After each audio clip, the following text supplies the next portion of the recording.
Hai teman-teman paham bahasa. Jadi kali ini kita akan mencoba mengerjakan soal tipe baru yang baru banget keluar di tahun ini. Jadi teman-teman, soal UTBK tahun ini ya, khususnya PBM itu ada tanda baca yang baru banget dibahas, yaitu tanda kurung teman-teman. Kan biasanya kan cuma tanda koma gitu, walaupun tanda koma masih ada, cuman sekarang ditambah lagi namanya tanda kurung gitu. Sebelum kita jawab teman-teman, kita harus tahu dulu nih kalau kita ngomongin soal tanda kurung, dia itu dipakai buat apa aja sih kayak gitu. Yang pertama ya teman-teman ya, tanda kurung ini dia tuh bisa dipakai untuk mengapit keterangan tambahan. Nah, mengapit keterangan tambahan. Keterangan tambahan gitu. Atau informasi tambahan gitu yang masih sesuai dengan konteksnya. Contohnya kayak gini nih. Misalnya banyak pemengaruh atau gini aja deh, banyak influencer. Nah,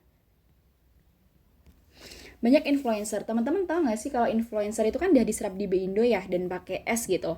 Dan dia tuh punya arti lagi. Artinya adalah pemengaruh. Nah, karena kita nggak mungkin nulis banyak influencer pemengaruh, nggak mungkin. Jadi kita kasih tanda kurung. Nah, di sini buat mengartikan kalau influencer tuh punya arti pemengaruh buat orang-orang yang nggak tahu gitu. Banyak influencer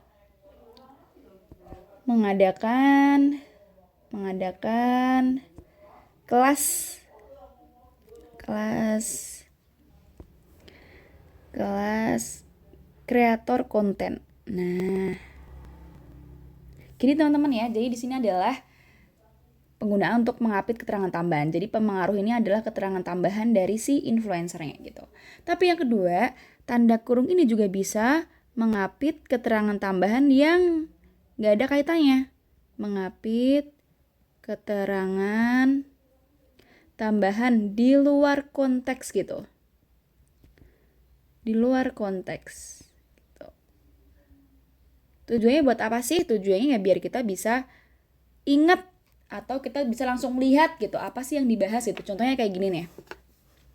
Misalnya nih, aku punya kalimat data data balita gitu. Dalam kurung misalnya lihat tabel 10. Artinya di tabel 10 yang tertera nanti ada data balita. Kita disuruh lihat ke sana gitu. Data balita, lihat tabel 10 menunjukkan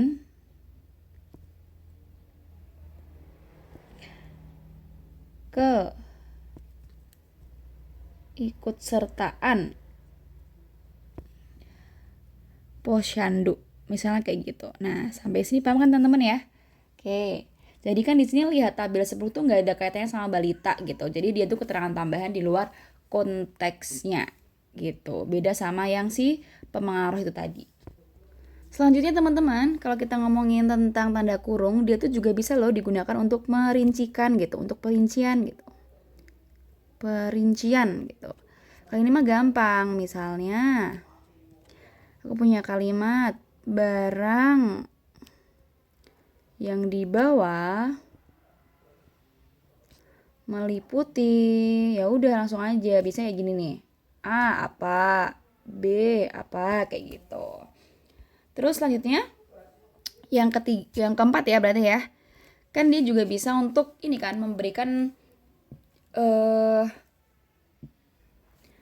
berikan ini loh keterangan tahun kutipan. Nah, tahun kutipan. Bentar ya guys. Sepertinya kurang naik. Nah, gitu. Jadi misalnya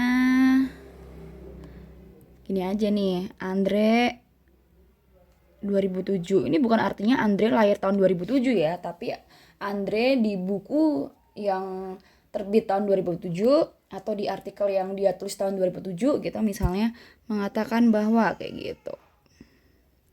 Mengatakan bahwa. Gitu teman-teman ya, sekarang kita langsung cek aja di soalnya. Soalnya adalah penggunaan tanda kurung yang salah gitu. Terdapat pada kalimat yang nomor 3 dulu kita cek. Yang nomor 3 nih. Ketidakkonsistenan penegakan hukum lingkungan sebagai contoh memungkinkan terjadinya aktivitas 1. Penebangan liar. Ini benar ya teman-teman ya, karena kan dia merincikan, berarti nggak apa-apa, dia benar. 5. Konflik kepentingan dalam kurung conflict of interest. Kira-kira ini salah atau enggak? Ini udah bener ya teman-teman ya, karena dia adalah keterangan tambahan dari si konflik kepentingan gitu, dalam istilah asingnya gitu, jadi nggak apa-apa. 7. Sektor itu sebagaimana dilaporkan Badan Pusat Statistik. Oh, ini juga nggak apa-apa banget. Berarti kan dia kan menunjukkan singkatan dari BPS-nya. Kalau nggak dalam kurung nanti boros dong. Misalnya kayak gini nih. Sektor itu sebagaimana dilaporkan Badan Pusat Statistik BPS gitu. Jadi artinya adalah dia itu bisa dibaca atau enggak juga nggak apa-apa gitu. Lanjut nomor 8. Lemahnya riset kolaborasi. Nah, teman-teman ini ada yang salah nih. Riset sama kolaborasi ini kan nggak ada kaitannya apa-apa ya teman-teman ya. Terus dia juga nggak menunjukkan data di luar konteksnya. Jadi dia itu cuma 2 kata yang biasa aja. Ini harusnya nggak usah pakai kurung teman-teman. Gitu. Jadi harusnya nggak pakai kurung. Lemahnya riset kolaborasi pun turut memperumit masalah gitu. Atau jadi dia nggak boleh gitu.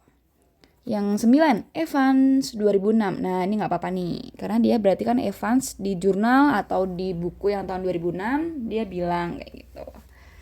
Jadi, yang salah adalah yang kalimat 8. Gitu deh. Wait ya. Sip. Oke teman-teman. Ini dia untuk pembahasan tanda kurung ya teman-teman ya. Harus diingat barangkali besok tahun depan keluar lagi. Sampai jumpa di video selanjutnya teman-teman.